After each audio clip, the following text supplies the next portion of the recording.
Headlines and subheads need to work together. A headline needs to get people's attention, and a subhead needs to do something useful with it by giving the real details about who you're for, what you do, and the problem you solve. This is a company called Coda, and their headline says, "Enough of this sheet." The real value of this headline is that it is tapping into one single pain point that their target audience feels. Too much time being defeated by spreadsheets. And you can see that in the headline and in the photo they've used of this poor lady with a spreadsheet smashed against her face because she's so defeated by it. So if I'm someone who feels this pain of being bogged down by spreadsheets, I'm going to keep reading. You got my attention. You showed me that you understand that I want a way out of this, so I'm gonna keep reading. And that's where the subhead comes in.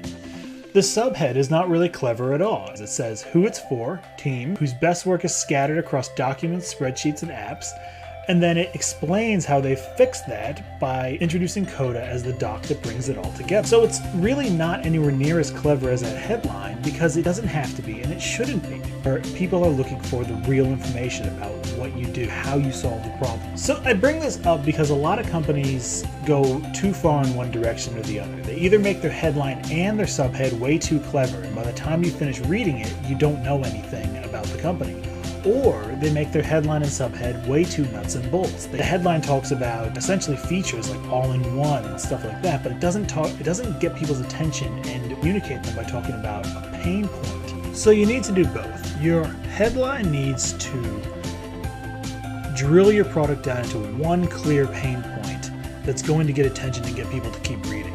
Your subhead needs to give those details around who you're for, what you do, and why you're worth working with. Coda is a great example of this, and if you want some best practice to look at when you're writing your own copy, take a screenshot of their website and print it off and put it on your desk. You can't go wrong.